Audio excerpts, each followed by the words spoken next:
sepanjang hidupku. Dengan darah-Mu Kau tebus dosaku. Sungguh nyata kasih-Mu di sepanjang hidupku. Segenap hatiku hanya untuk-Mu. Sungguh nyata kasih-Mu. Kita berkumpul di rumah kita masing-masing, tapi saya percaya Tuhan hadir di setiap keberadaan kita dimanapun. Mari kita siapkan hati kita, kita mau angkat pujian, kita mau angkat penyembahan kita kepada Tuhan. Sebab hanya Tuhan saja yang layak kita tinggikan. Sebab hanya Tuhan saja yang layak kita sembah. Sebab Dia Tuhan yang hidup, Tuhan yang berkuasa, Tuhan yang sanggup, Tuhan yang menyelamatkan kita. Kami saksi, oh Yesus.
keluarga kami, di tengah-tengah situasi kami saat ini ya Tuhan. Tuhan, kami membawa hati dan pikiran kami ke hadapan-Mu Tuhan. Biarlah Tuhan Engkau Tuhan berjaga-jaga atas setiap kami Tuhan, sehingga kami fokus Tuhan di hadapan-Mu ya Tuhan. Walaupun kami beribadah di rumah, dimanapun Tuhan, tapi kami Tuhan rindu bersekutu dengan Engkau ya Tuhan. Terima kasih Tuhan, terima kasih Yesus. Kami Tuhan siap memuji Engkau di dalam nama Yesus. Haleluya. Amin. Yes. Kita mau memuji nama Tuhan.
Kami bersyukur punya Allah seperti Bapak.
bersyukur kepadamu karena kebaikan-Mu masih tetap nyata dalam hidup kami.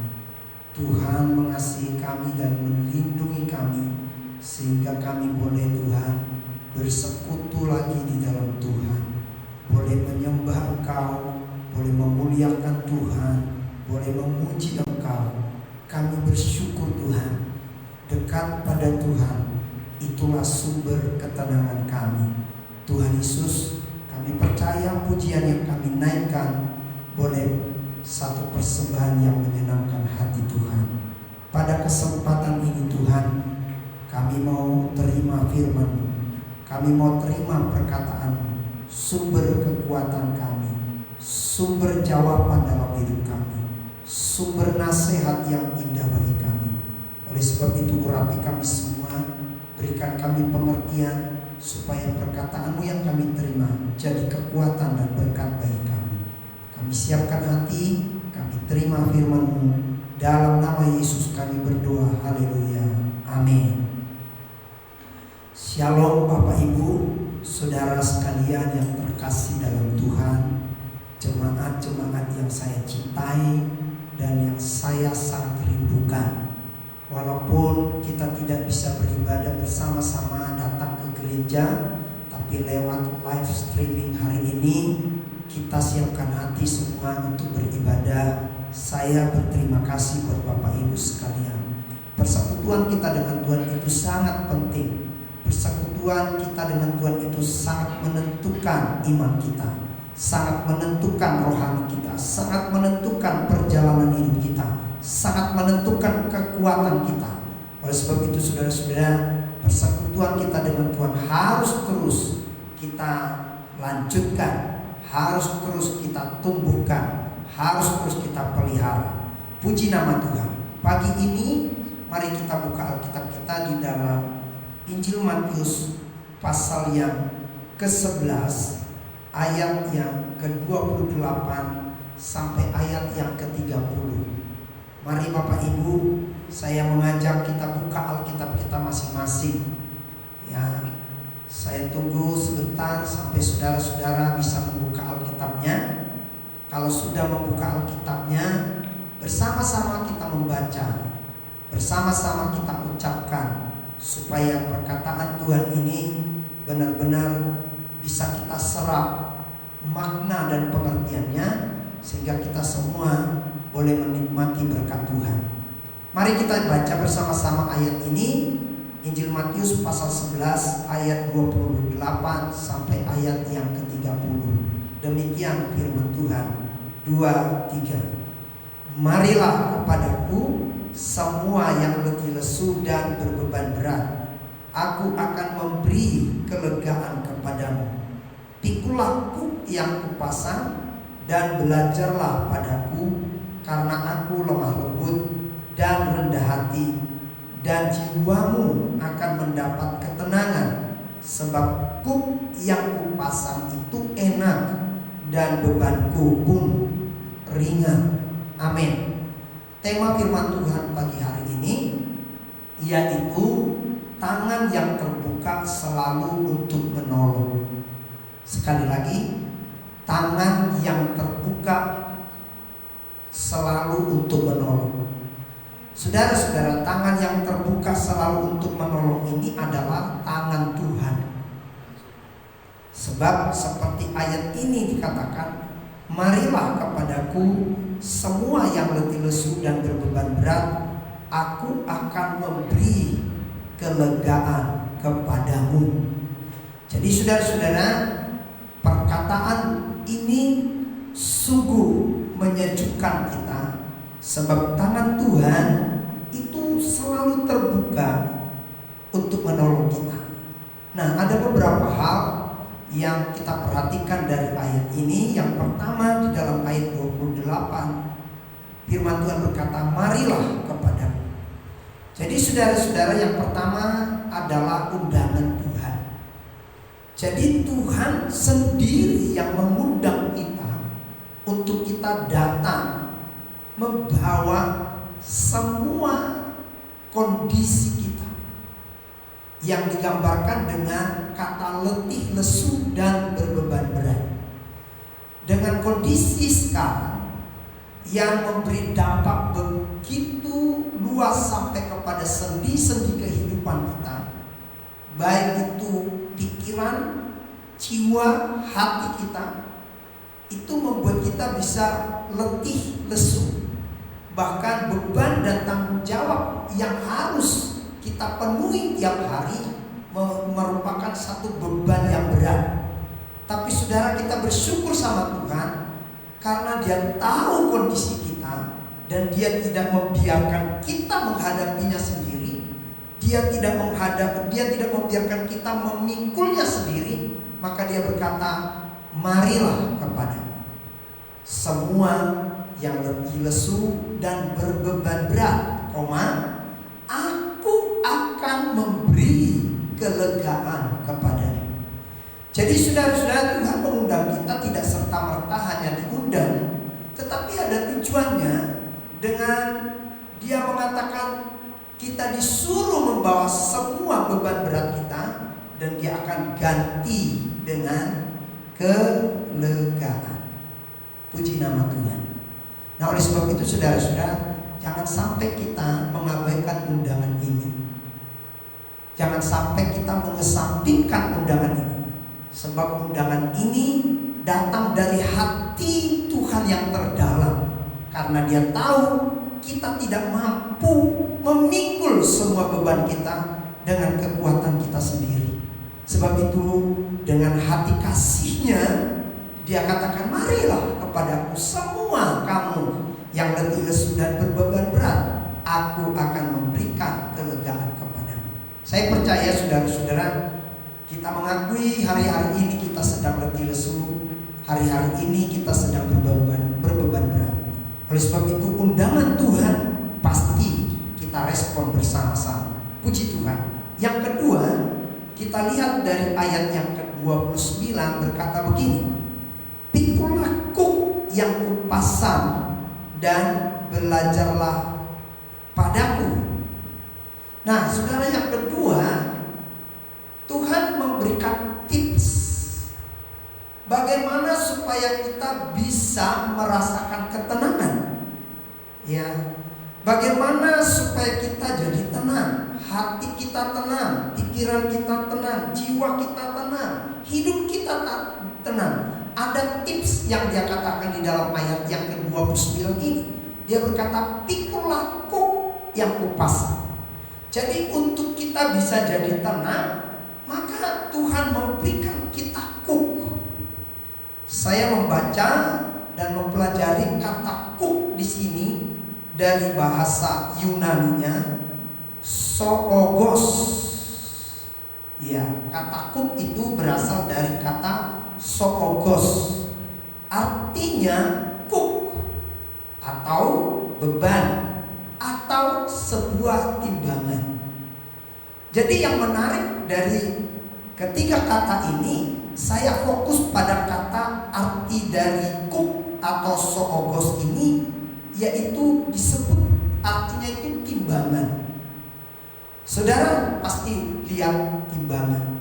Timbangan itu ada ukurannya. Ada yang hanya 5 kilo. Bahkan kalau timbangan emas itu sedikit beratnya, nggak bisa menimbang berat-berat karena dia hanya ukuran gram. Tapi ada timbangan yang lebih berat. Ya, kalau timbangan di pasar ada yang sampai 5 kilo, ada yang 20 kilo. Kalau timbangan untuk menimbang lebih berat ada yang sampai ratusan kilo. Ya, bahkan kalau ada namanya timbangan mobil itu sampai puluhan ton. Jadi Tuhan berkata, pikulah kuk yang kupasang. Jadi arti kuk itu adalah sebuah timbangan. Nah, saudara-saudara, maka ketika beban yang ditaruh di dalam satu timbangan, kalau dia sudah melebihi berat kemampuan timbangan, maka beban itu harus dikurangi. Jadi kalau timbangan itu hanya bisa menimbang kapasitasnya 5 kilo, saudara taruh 10 kilo, maka otomatis otomatis timbangan itu tidak bisa menimbang karena sudah limit, melewati limitnya, melewati beratnya. Maka yang dia bisa timbang, beban timbangan itu hanya sebatas 5 kilo. Kecuali timbangan yang lebih besar, maka bisa dibebankan untuk menimbangnya lebih berat. Nah, oleh sebab itu ukuran timbangan itu beda-beda. Bahkan ada timbangan yang lebih berat, itu bisa sampai puluhan ton, ratusan ton bisa ditimbang. Nah, saudara-saudara, kuk itu kata tadi bahasa Ibrani-nya adalah soogos, artinya timbangan. Maka Tuhan berkata pikul aku. Jadi Tuhan menyuruh kita untuk memikul satu timbangan. Dia menaruh satu timbangan bagi kita. Maka saudara-saudara, Tuhan menaruh porsi timbangan mungkin saja dalam setiap kita kapasitasnya beda-beda. Nah, saudara-saudara, maka beban yang kita pikul juga setiap kita pasti punya kapasitas yang bisa kita pikul itu berbeda-beda. Nah, oleh sebab itu ketika kuk dari Tuhan itu kita taruh dalam hidup kita, yang dilambangkan tadi seperti timbangan, maka apa yang kita pikul hanya sebatas limit seberapa kemampuan kita bisa pikul. Makanya saudara-saudara, coba kita lihat 1 Korintus pasal 10 ayat 13. Merujuk pada ayat ini, maka pengertian timbangan ini akan kita mengerti. 1 pasal 10 ayat yang ke-13.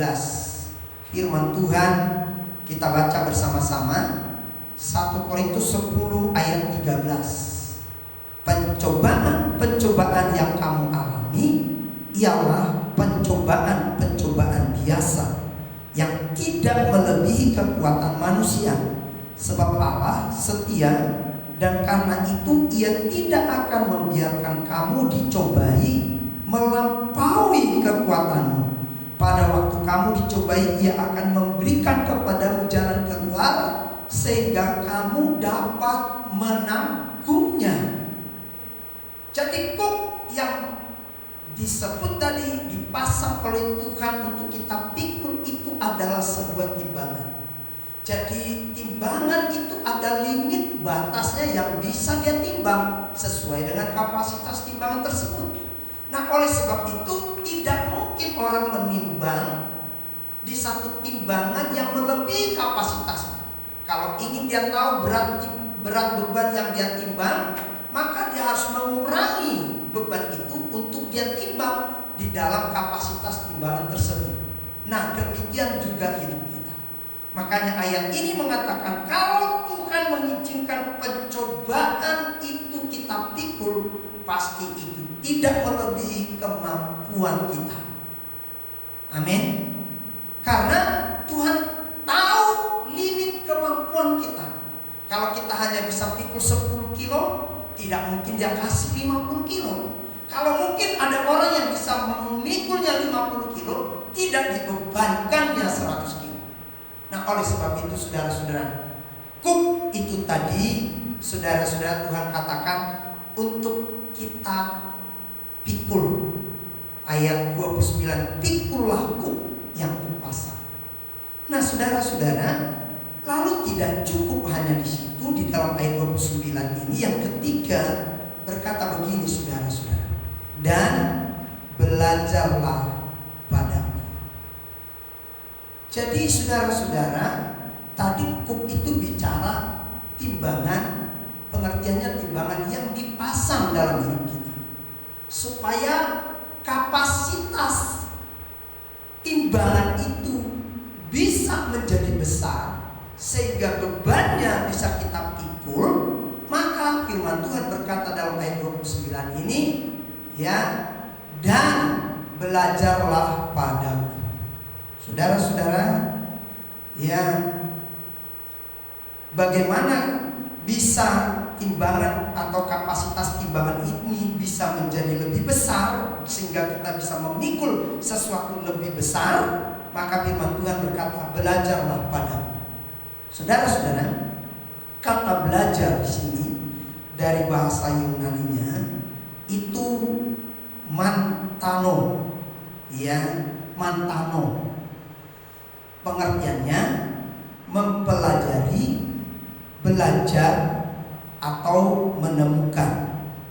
Coba kita lihat dulu satu ayat berkata begini, Yohanes pasal 7 ayat 15, supaya kita bisa membandingkan kata belajar tersebut.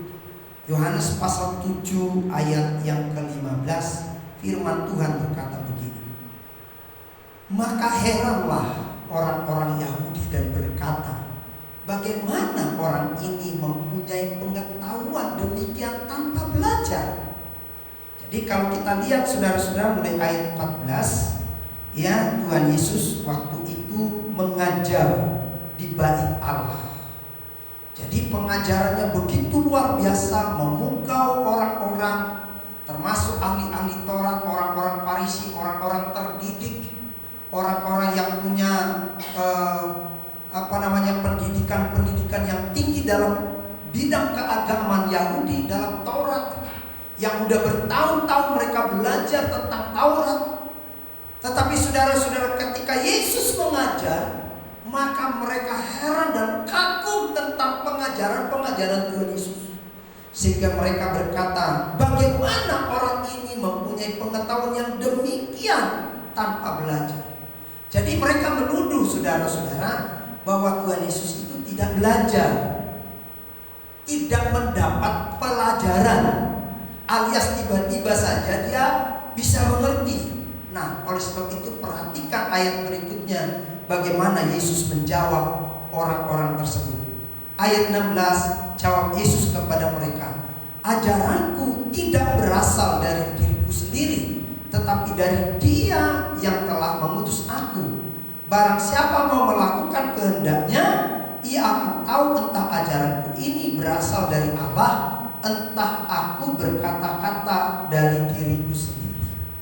Nah, jadi saudara-saudara, Yesus langsung merespon tentang apa yang menjadi tanggapan orang-orang Yahudi waktu itu tentang apa yang disampaikan oleh Yesus. Jadi Tuhan Yesus tidak tiba-tiba langsung bisa mengajar orang demikian. Tidak tiba-tiba dia bisa mengerti untuk mengajar lalu orang bisa heran tentang pengajarannya.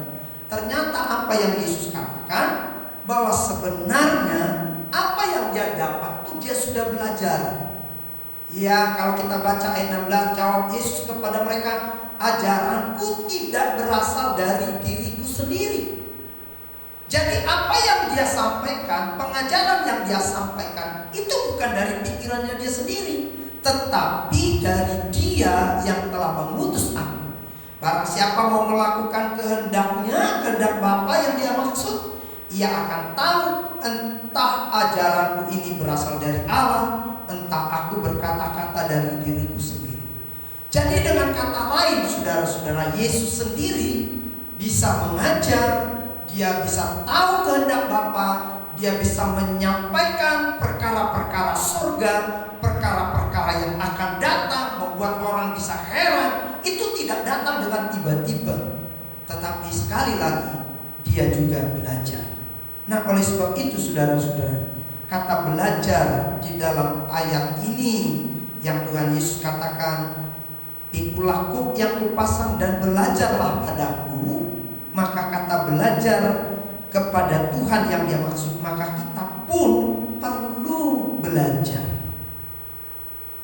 Ya, belajar tentang apa? Tentang apa yang Tuhan sampaikan. Sehingga ketika dia menyampaikan firman-Nya kepada kita, kita dengar baik-baik, kita buka hati kita baik-baik, lalu kita lakukan.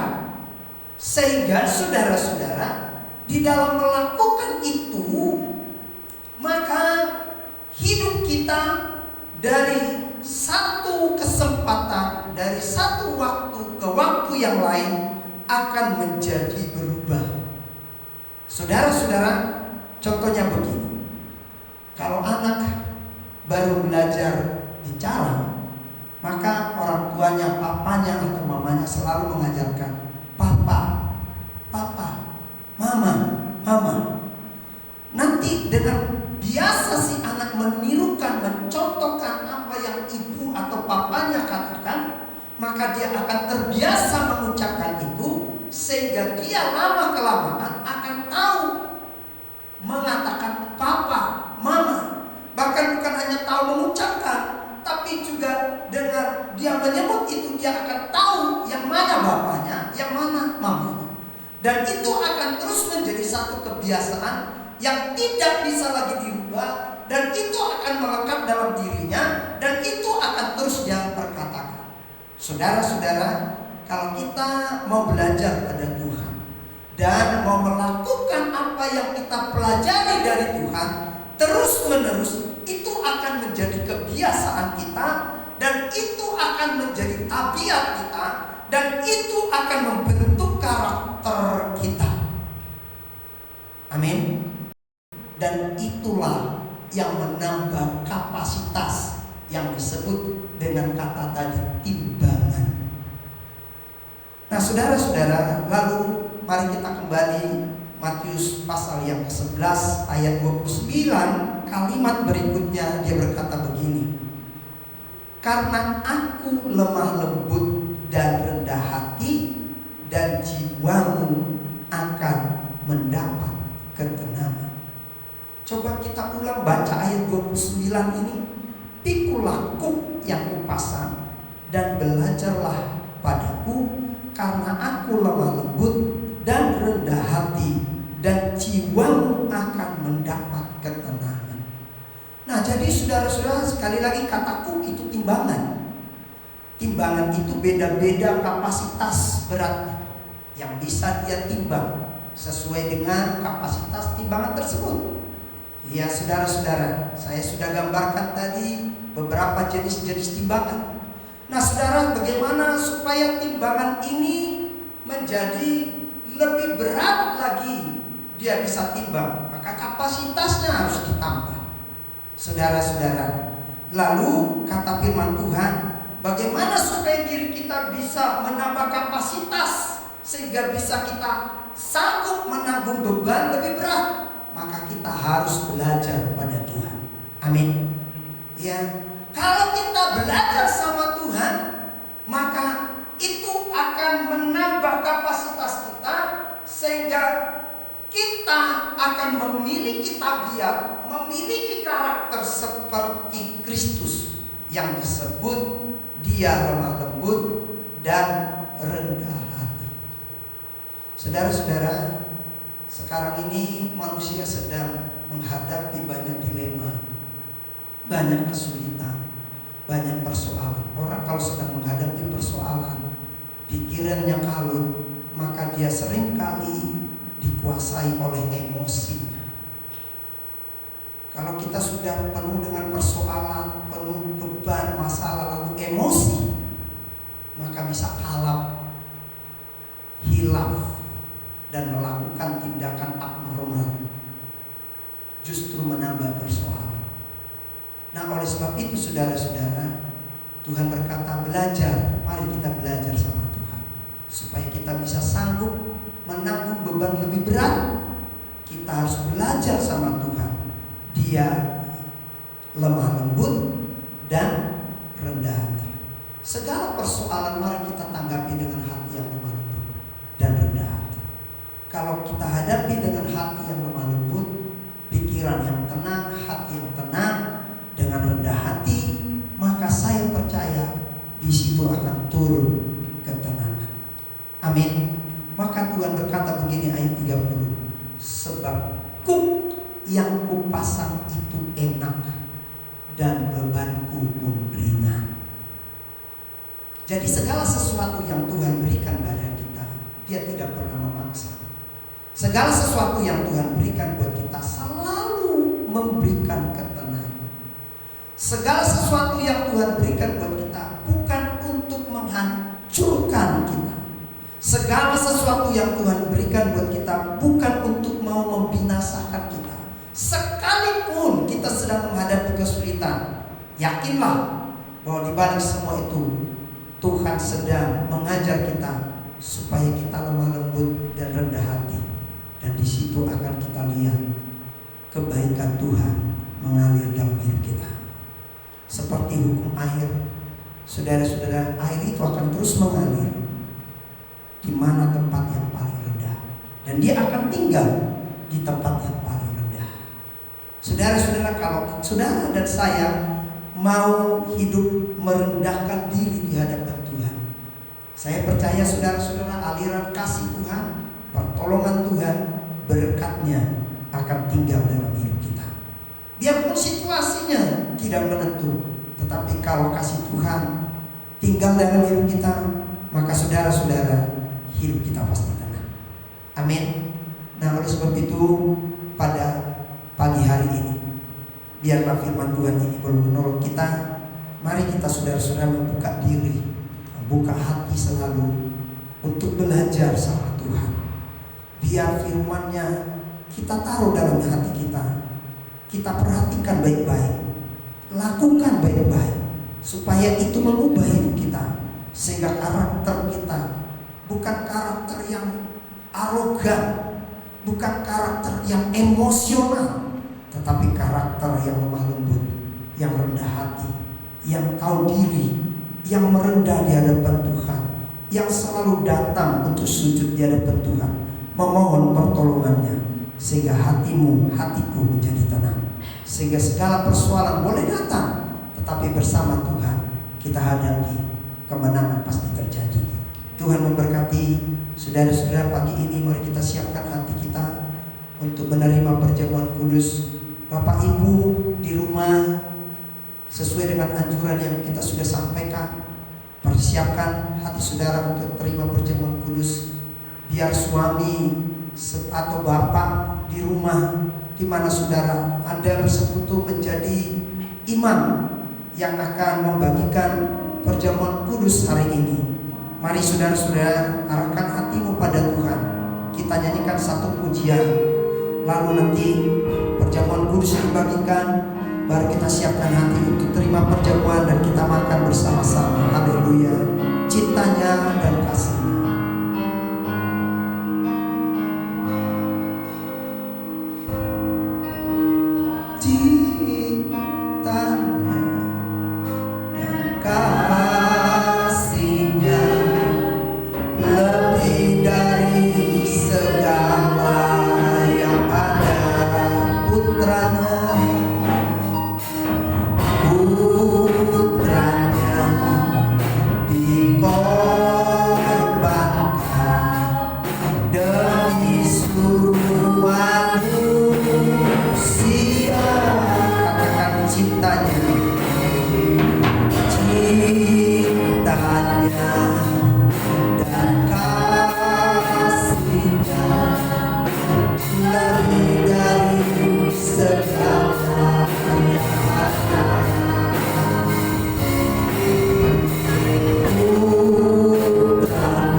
untuk terima perjamuan kudus pagi hari ini.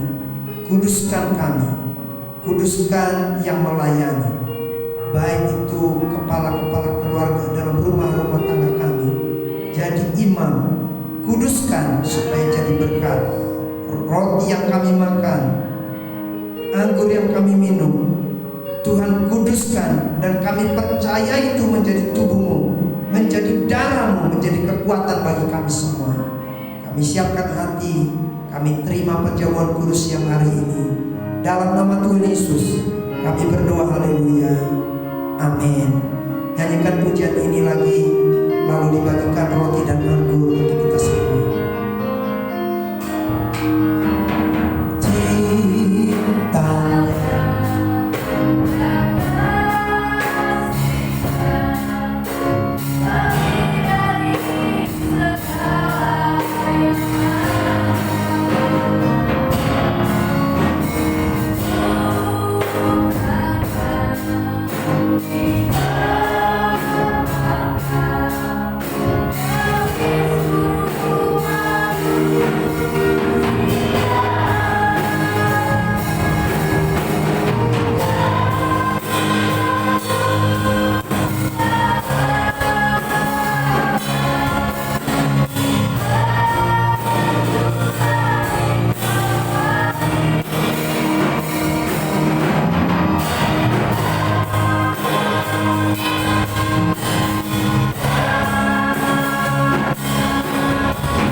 Mari bersama-sama kita pegang roti di tangan kanan kita. Kita angkat lebih tinggi di atas kepala kita. Inilah tubuhnya yang diserahkan bagi kita, saudara-saudara. Dia korbankan hidupnya karena kecintaannya pada kita. Yakinlah bahwa Dia sangat mengasihi kita. Dan apa yang menjadi pergumulan kita tiap-tiap hari, Dia perhatikan, Dia peduli terhadap kita. Dia membuka tangannya, dia memberikan kuk untuk kita pikul, supaya kita belajar kepadanya, sehingga kemampuan dari Tuhan juga mengalir kepada kita, sehingga apapun yang terjadi kita bisa pikul, sehingga beban itu terasa ringan. Sebab kita diumpamakan seperti burung Raja Wali. Semakin tinggi kita naik, walaupun ada badai yang menerpa, justru badai itu yang memampukan kita terbang lebih tinggi. Terima kasih Tuhan. Terima kasih saudara-saudara. Sebelum kita makan, dengarkan firman Tuhan. Sebab apa yang telah kuteruskan kepadamu telah aku terima dari Tuhan, yaitu bahwa Tuhan Yesus pada malam waktu ia diserahkan mengambil roti, dan sesudah itu ia mengucap syukur atasnya. Ia memecah-mecahkannya dan berkata, inilah tubuhku yang diserahkan bagi kamu. Perbuatlah ini menjadi peringatan akan aku. Bukankah roti yang dipecah-pecahkan adalah persekutuan dengan tubuh Kristus? Dalam nama Tuhan Yesus kita makan dengan iman.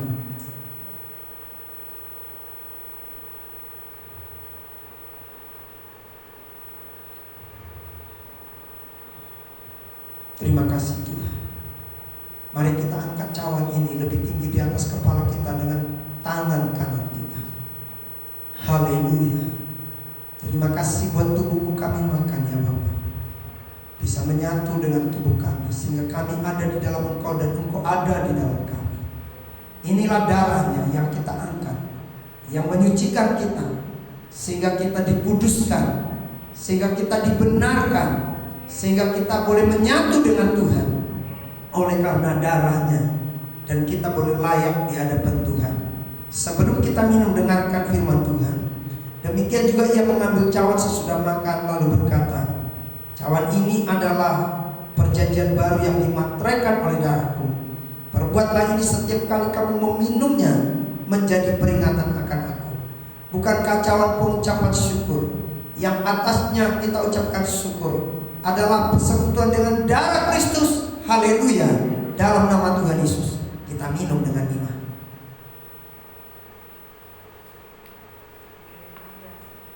Mari kita angkat tangan, katakan terima kasih kepada Tuhan. Terima kasih Tuhan. Terima kasih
untuk kasih setiamu yang ku alami dalam hidupku. Terima kasih Yesus untuk kebaikan-Mu sepanjang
pada hari ini kami percaya perkenanan Tuhan atas setiap kami. Tuhan, firman-Mu yang kami sudah terima menjadi sumber kekuatan, pertolongan, nasihat yang baik bagi kami. Tuhan, kami tahu apapun yang terjadi, kalau itu terjadi sepengetahuan Tuhan, dan kalau itu juga kami hadapi, itu seizin Tuhan, supaya kami terus memiliki pikiran yang positif, bahwa di balik semua itu Tuhan punya tujuan, Tuhan punya maksud, supaya kami melihat tangan Tuhan tidak pernah tertutup untuk menolong kami. Tangan Tuhan tetap terbuka, bahkan Engkau mengundang kami supaya segala bentuk beban apapun yang kami alami, kami datang dan bawa kepadamu, sehingga kami Tuhan boleh mendapatkan kembali yang terbaik dari Engkau. Kuk yang Kau pasang bagi kami, kuk itu adalah sebuah timbangan, supaya kami memiliki kapasitas yang dapat memikul beban lebih besar. Untuk itu kami terus mau belajar pada Tuhan, sehingga ada keseimbangan antara kemampuan kami dengan beban yang kami pikul. Dan kalau itu seimbang, maka itu bukan menjadi beban yang berat, itu bukan menjadi masalah bagi kami, sebab itu tidak melebihi kemampuan kami. Oleh sebab itu Tuhan, Engkau ajari terus kami, Engkau ajari kami terus, supaya kami memiliki karakter, memiliki tabiat, memiliki sifat seperti Engkau, lemah lembut dan rendah hati, sehingga kami boleh mendapatkan kelegaan. Terima kasih Tuhan Yesus, Engkau sangat baik bagi kami. Terima kasih Bapa di surga. Kami datang menyerahkan setiap kehidupan pribadi-pribadi kami, keluarga kami, anak-anak kami. Biar kami tetap ada dalam perlindungan Tuhan, seperti umat-Mu dalam perjalanan dari Mesir ke Kanaan. Waktu siang ditudungi oleh tiang awan, waktu malam ditudungi oleh tiang api. Perlindungan-Mu atas kami semua, sehingga apapun yang menakutkan di dunia ini, oleh kuasa darah Yesus, itu yang membungkus kami, melingkupi, memanggari kami, sehingga kuasa Tuhan nyata dalam diri kami. Bapa di surga, pemeliharaan ajaib bagi kami tidak terpikirkan oleh kami. Seperti umat-Mu 40 tahun Engkau cukupkan mereka makan minum, tersedia dengan indah tiap-tiap hari. Engkau sudah siapkan dengan baik. Kami percaya Tuhan pasti juga menolong dan memelihara kami masing-masing. Berkati rumah tangga kami dengan damai, berkati pekerjaan kami, berkati usaha yang kami buat. Bapak, kami berdoa untuk bangsa negara kami. Tuhan berkatilah, naungi bangsa kami. Hindarkan, singkirkan virus corona yang sedang terjadi. Bapa, Engkau berkuasa untuk itu. Kami panggil nama-Mu dalam nama Yesus, sehingga bangsa kami boleh, oh Tuhan, dipulihkan lagi.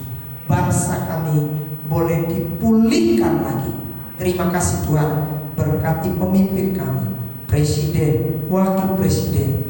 Tuhan, beri mereka hikmat, beri mereka kemampuan. Tuhan bekerja lewat hidup mereka, menolong bangsa kami. Jadikan mereka jadi saluran berkat-Mu. Tuhan, berkati juga Bapak pemimpin-pemimpin daerah, gubernur, bupati, wali kota, camat, kepala desa, RT RW, semuanya Tuhan tolong, supaya semua boleh bekerja dengan baik. Demikian juga lembaga-lembaga pemerintah, Tuhan berkati. Terpujilah nama-Mu Bapa. Kami serahkan hidup kami ke dalam tangan-Mu. Terima kasih Bapa di surga. Saudara-saudara, kita juga tetap menyiapkan persembahan kita. Mari saya mengajak kita mengangkat persembahan kita yang kita beri untuk Tuhan. Bapa di surga, kami angkat persembahan kami. Kau mau memberi untuk Tuhan. Biarlah persembahan ini memuliakan Engkau. Kami percaya apa yang kami tabur tidak sia-sia. Tuhan melipat gandakan dan memberkatinya. Dalam nama Tuhan Yesus kami terima segala berkat-Mu. Saudara-saudaraku, kita akan akhiri ibadah ini. Kita buka hati, kita terima berkat dari Tuhan. Saudara-saudara, terimalah berkat anugerah dari Allah Bapa, cinta dan kasih dari Tuhan kita Yesus Kristus, serta persekutuan yang manis dari Allah Roh Kudus menolong dan memberkati kita semua mulai hari ini sampai Tuhan Yesus datang kali yang kedua. Doa berkat ini kami terima dalam nama Tuhan Yesus. Kami berdoa dan mengucap syukur. Haleluya. Bapa, terima kasih. Bapa, terima kasih. Bapa, terima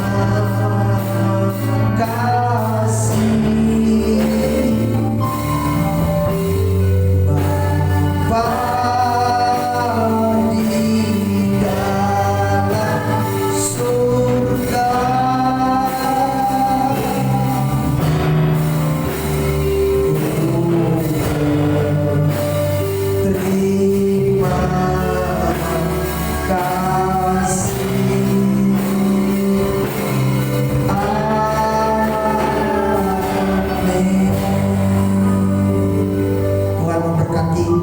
Tuhan memberkati. Ada pengumuman sedikit Bapak Ibu. Persembahan ini bisa saudara kumpulkan di rumah. Tiap rumah tangga bisa mengumpulkannya di rumah setiap kita ibadah minggu. Sampai nanti kita bisa ibadah bersama-sama di gereja, saudara bisa bawa persembahan itu setelah dikumpulkan di rumah tiap minggu. Tapi juga bisa ditransfer saudara-saudara. Sebab gereja kita tetap membutuhkan operasional gereja, ada yang harus kita bayar. Maka sebab itu persembahan ini untuk membayar kebutuhan operasional gereja. Nanti ada slide yang akan dikirimkan nomor rekeningnya kalau mau ditransfer. Tetapi kalau mau dikumpulkan di rumah, itu bisa dikumpulkan per keluarga. Tuhan Yesus memberkati. Shalom.